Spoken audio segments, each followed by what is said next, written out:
कृपा कर हमारे चैनल जंगल सफारी को सब्सक्राइब जरूर करें। धन्यवाद। मृत्यु के देवता ने अपने एक दूत को पृथ्वी पर भेजा। एक स्त्री मर गई थी, उसकी आत्मा को लाना था। देवदूत आया, लेकिन चिंता में पड़ गया, क्योंकि 3 छोटी छोटी लड़कियां जुड़वा एक अभी भी उस मृत स्त्री के स्तन से लगी है। एक चीख रही है, पुकार रही है। एक रोते रोते सो गई है, उसके आंसू उसकी आंखों के पास सूख गए हैं। 3 छोटी जुड़वा बच्चियां और स्त्री मर गई है, और कोई देखने वाला नहीं है। पति पहले मर चुका है, परिवार में और कोई भी नहीं है। इन 3 छोटी बच्चियों का क्या होगा? उस देवदूत को ये ख्याल आ गया, तो वह खाली हाथ वापस लौट गया। उसने जाकर अपने प्रधान को कहा कि मैं न ला सका, मुझे क्षमा करें, लेकिन आपको स्थिति का पता ही नहीं है। 3 जुड़वा बच्चियां हैं, छोटी छोटी, दूध पीती। एक अभी भी मृत स्तन से लगी है, एक रोते रोते सो गई है, दूसरी अभी चीख पुकार रही है। हृदय मेरा ला न सका। क्या यह नहीं हो सकता कि इस स्त्री को कुछ दिन और जीवन के दे दिए जाएं? कम से कम लड़कियां थोड़ी बड़ी हो जाएं, और कोई देखने वाला नहीं है। मृत्यु के देवता ने कहा, तो तू फिर समझदार हो गया, उससे ज्यादा, जिसकी मर्जी से मौत होती है, जिसकी मर्जी से जीवन होता है। तो तूने पहला पाप कर दिया, और इसकी तुझे सजा मिलेगी। और सजा यह है कि तुझे पृथ्वी पर चले जाना पड़ेगा, और जब तक तू 3 बार न हंस लेगा अपनी मूर्खता पर, तब तक वापस न आ सकेगा। इसे थोड़ा समझना। 3 बार न हंस लेगा अपनी मूर्खता पर, क्योंकि दूसरे की मूर्खता पर तो अहंकार हंसता है। जब तुम अपनी मूर्खता पर हंसते हो तब अहंकार टूटता है। देवदूत को लगा नहीं, वह राजी हो गया दंड भोगने को, लेकिन फिर भी उसे लगा कि सही तो मैं ही हूँ, और हंसने का मौका कैसे आएगा। उसे जमीन पर फेंक दिया गया। एक मोची सर्दियों के दिन करीब आ रहे थे और बच्चों के लिए कोट और कंबल खरीदने शहर गया था, कुछ रुपए इकट्ठे करके। जब वह शहर जा रहा था तो उसने राह के किनारे एक नंगे आदमी को पड़े हुए ठिठुरते हुए देखा। ये नंगा आदमी वही देवदूत था जो पृथ्वी पर फेंक दिया गया था। उसको दया आ गई, और बजाय अपने बच्चों के लिए कपड़े खरीदने के, उसने इस आदमी के लिए कंबल और कपड़े खरीद लिए। इस आदमी को कुछ खाने पीने को भी न था, घर भी न था, छप्पर भी न था जहां रुक सके।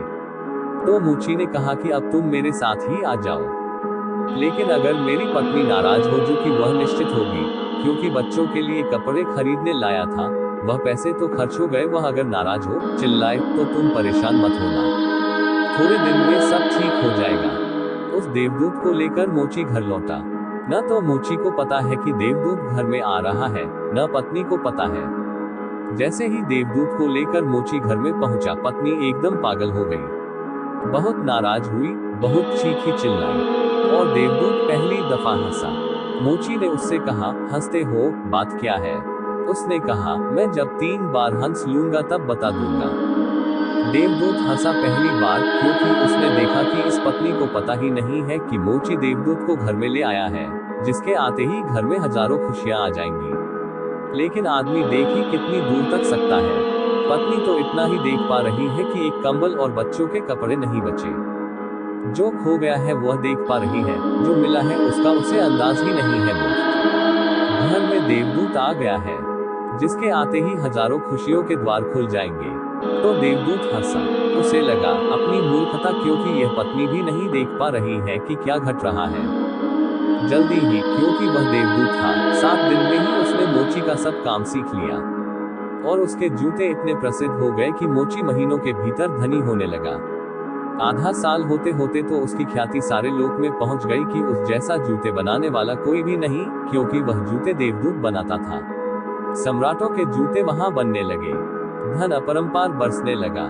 एक दिन सम्राट का आदमी आया, और उसने कहा कि यह चमड़ा बहुत कीमती है, आसानी से मिलता नहीं, कोई भूल चूक नहीं करना। जूते ठीक इस तरह के बनने हैं, और ध्यान रखना, जूते बनाने हैं, स्लीपर नहीं, क्योंकि रूस में जब कोई आदमी मर जाता है तब उसको स्लीपर पहनाकर मरघट तक ले जाते हैं। मोची ने भी देवदूत को कहा कि स्लीपर मत बना देना, जूते बनाने हैं, स्पष्ट आ गया है, और चमड़ा इतना ही है, अगर गड़बड़ हो गई तो हम मुसीबत में फंसेंगे। लेकिन फिर भी देवदूत ने स्लीपर ही बनाए। जब मोची ने देखे कि स्लीपर बने हैं तो वह क्रोध से आग बबूला हो गया। वह लकड़ी उठाकर उसको मारने को तैयार हो गया कि तू हमारी फांसी लगवा देगा, और तुझे बार बार कहा था कि स्लीपर बनाने ही नहीं है, फिर स्लीपर किस लिए? देवदूत फिर खिलखिला कर हंसा। तभी आदमी सम्राट के घर से भागा हुआ आया। उसने कहा, जूते मत बनाना, स्लीपर बनाना, क्योंकि सम्राट की मृत्यु हो गई है। भविष्य अज्ञात है, सिवाय उसके और किसी को ज्ञात नहीं, और आदमी तो अतीत के आधार पर निर्णय लेता है। सम्राट जिंदा था तो जूते चाहिए थे, मर गया तो स्लीपर चाहिए। तब वह मोची उसके पैर पकड़कर माफी मांगने लगा कि मुझे माफ कर दे, मैंने तुझे मारा। पर उसने कहा, कोई हर्ज नहीं, मैं अपना दंड भोग रहा हूँ। लेकिन वह हंसा आज दोबारा। मोची ने फिर पूछा कि हंसी का कारण। उसने कहा कि जब मैं 3 बार हंस लूं। दोबारा हंसा इसलिए कि भविष्य हमें ज्ञात नहीं है, इसलिए हम आकांक्षाएं करते हैं जो कि व्यर्थ है। हम आशाएं करते हैं जो कि कभी पूरी न होंगी। हम मांगते हैं जो कभी नहीं घटेगा, क्योंकि कुछ और ही घटना तय है। हमसे बिना पूछे हमारी नियति घूम रही है, और हम व्यर्थ ही बीच में शोरगुल मचाते हैं। चाहिए स्लीपर और हम जूते बनवाते हैं। मरने का वक्त करीब आ रहा है और जिंदगी का हम आयोजन करते हैं। तो देवदूत को लगा कि वे बच्चियां, मुझे क्या पता भविष्य उनका क्या होने वाला है। मैं नाहक बीच में आया। और तीसरी घटना घटी कि एक दिन 3 लड़कियां आई जवान। उन तीनों की शादी हो रही थी, और उन तीनों ने जूतों के ऑर्डर दिए कि उनके लिए जूते बनाए जाएं। एक बूढ़ी महिला उनके साथ आई थी जो बड़ी धनी थी। देवदूत पहचान गया, ये वही 3 लड़कियां हैं जिनको वह मृत मां के पास छोड़ गया था और जिनकी वजह से वह दंड भोग रहा है। वे सब स्वस्थ हैं, सुंदर हैं। उसने पूछा कि क्या हुआ, ये बूढ़ी औरत कौन है? उस बूढ़ी औरत ने कहा कि ये मेरी पड़ोसन की लड़कियां हैं। गरीब औरत थी, उसके शरीर में दूध भी न था, उसके पास पैसे लत्ते भी नहीं थे, और 3 बच्चे जुड़वा। वह इन्हीं को दूध पिलाते पिलाते मर गई। लेकिन मुझे दया आ गई, मेरे कोई बच्चे नहीं हैं और मैंने इन तीनों बच्चियों को पाल लिया। अगर माँ जिंदा रहती तो ये तीनों बच्चियां गरीबी, भूख और दीनता और दरिद्रता में बड़ी होती। माँ मर गई, इसलिए ये बच्चियां तीनों बहुत बड़े धन वैभव में, संपदा में पली। और अब उस बूढ़ी की सारी संपदा की यही 3 मालिक है, और इनका सम्राट के परिवार में विवाह हो रहा है। देवदूत तीसरी बार हंसा, और मोची को उसने कहा कि ये 3 कारण हैं। भूल मेरी थी, नियति बड़ी है, और हम उतना ही देखते हैं जितना देख पाते हैं। जो नहीं देख पाते, बहुत विस्तार है उसका, और हम जो देख पाते हैं उससे हम कोई अंदाज नहीं लगा सकते जो होने वाला है, जो होगा।